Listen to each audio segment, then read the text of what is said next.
Hey guys, how's it going? As per the usual yearly ritual, the 4th of July update rolls around, and Phantom Forces drops a ton of new guns.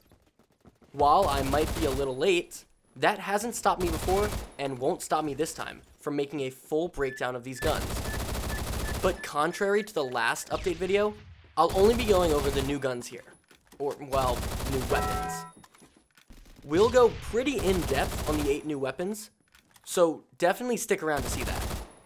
However, I can't possibly go through all of the changes and new attachments in just this one video. To put it in a tangible metric, the official changelog has over 13,200 words. That's more than a third the length of the Book of Genesis. This is the longest changelog I think I've ever seen, and frankly, I don't have any intention of reading the whole thing. But that's enough waffling. Without further ado, let's take a look at these new guns together. Starting off, we have the C25, a brand new rank 0 carbine. The developer said that the goal here was to recreate the original M4A1 from 2016, back when the game initially dropped. So the C25 stats closely mirror that, just with a little bit more power creep. But overall, it's a more modern jack-of-all-trades carbine. It has a lot of pluses that make it perfect for beginners.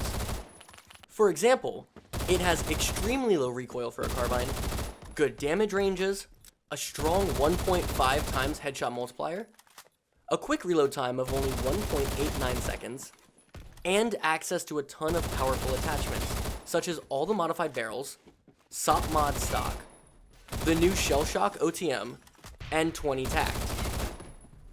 The only real downside comes in bullet performance, with a largely unimpressive damage chart. It is a 4-hit body and a 3-hit head, but at range, that drops off to a measly 6-hit body, which is pretty awful. It's a very solid gun, especially for beginners because of the few downsides. However, it isn't amazing at any one thing, which definitely hampers its ceiling. I would advise most beginners to stick to the M4A1 instead, so long as the recoil isn't too problematic. Next up, we have the R1022 DMR, which can be unlocked at rank 102. This is one of 2 weapons in a set, with the other being the RCS 1022 sniper rifle, and both act in a very similar way. This gun is actually acknowledged as being what Stylus calls fun, but definitely not meta-defining. So, in other words, it's going to be a fun gun to use, but don't expect to go off with it. And just using it for even a minute, I can see why. It is 25 shots with non-existent recoil. Each bullet does only 25 to the body, but 90 to the head. This, coupled with a high fire rate and great handling, makes it entirely reliant on skill and the ability to hit specifically headshots. This is a very unique gun, but there is something else here that needs to be addressed. It's not supposed to be meta, sure, but if you throw on hollow point ammo, it one-shots to the head out to 54.5 studs, which is definitely worth noting. I don't recommend anyone to buy this gun or its counterpart, but it can be very fun. Following up, we have the RCS 1022. This gun is instead, as I said before, a sniper rifle that you can unlock at rank 145. Instead of the strange wooden frame on the last one, we now have a polymer one to make it really look like a scout or something. Again, we are hit with the no one-shotting issue, but this time it's focused on much more of a long-range style of play. It swaps out the 25 bullet mag with a 10 bullet mag that has an adaptive fire rate.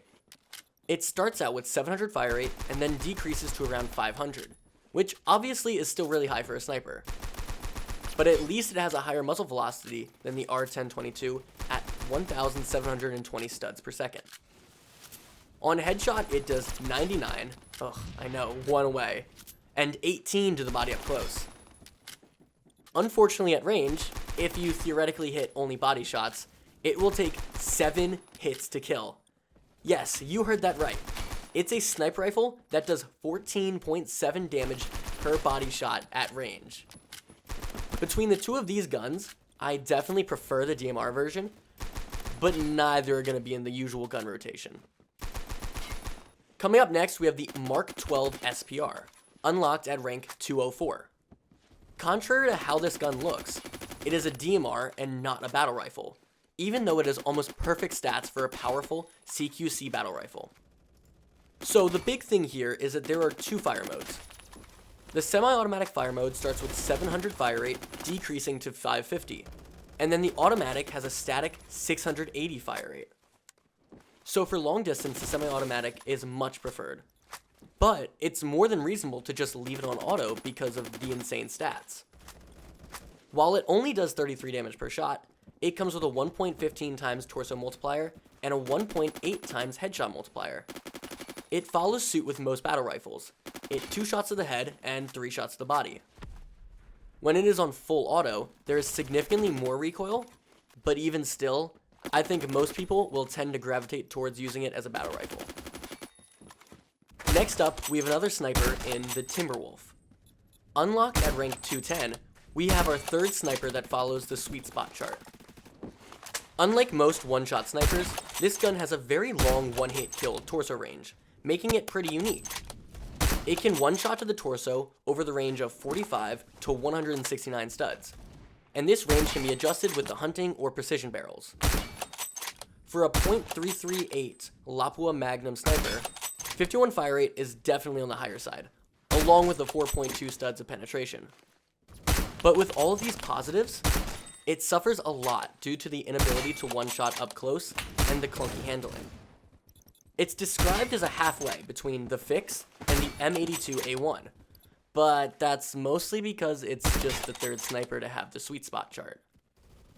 With such a long range that it can one-shot, I think this gun is clearly good, but it doesn't quite justify the rank 210 unlock. Up next, we have the Reaper 338, a rank 226 LMG chambered in these massive .338 Norma Magnum rounds. I mean, calling it an LMG might be kind of presumptuous, considering it only has 20 bullets on this weird belt. It has insanely high damage, and 2 shots anywhere out to 47.78 studs, 2 shots to the body out to 88.5 studs, and even 1 shot to the head out to 41.5 studs. And it does all of this with a 500 fire rate. For what it is, the recoil isn't bad at all, but the biggest downside has to be the reload speed. After the 20 bullet belt is finished, you're hit with a 5.79 second reload time. This makes it necessary to conserve bullets, so that you can minimize the amount of times you have to reload. But this thing is definitely insane overall, as it kind of acts as a lighter variant of the quarter. I guess it being rank 266 is better than rank 362. Holy pay to win. And moving right along, we have the final gun in the RM277. This battle rifle is unlocked at rank 277, surprise, surprise, and is the only battle rifle in the game to use a sweet spot damage chart. This is probably the most unique weapon added this update, as it also comes with 3 different fire modes and an integrated suppressor. It has 2 automatic fire modes, one at 740 and the other at 520, where the latter has a much more accurate spread. It also comes with super high muzzle velocity and penetration, perfect for the sweet spot, which 2 shots to the head between 39.5 studs and 126.85 studs. The only real downsides here are the reload time and the lack of attachments. And the unlock rank, obviously, but I figured most of you guys figured that out. And finally, we have the first new melee weapon added in a while, the brick. You see, this actually kind of reminds me of my R6 competitive teammates. It does a lot of damage, as one might expect, with 99 damage to the torso and head. It's very fast overall, with 16 walk speed, and is perfect for finishing off anyone. I can't believe I actually wrote that, and I didn't realize that sounded weird until reading it now. But yeah, that's all of the new weapons that were introduced this 4th of July. There were a lot more unique weapons that were added, so definitely consider trying them out if you have them unlocked. That being said, I don't think too many of them are worth pre-buying, so I would instead save those credits up. If you guys enjoyed the video, make sure to drop a like and sub for more. We're getting close to 10,000 subscribers, and every little bit counts. Thank you so much for watching, and I hope to see you all in the next video. Have a great rest of your day.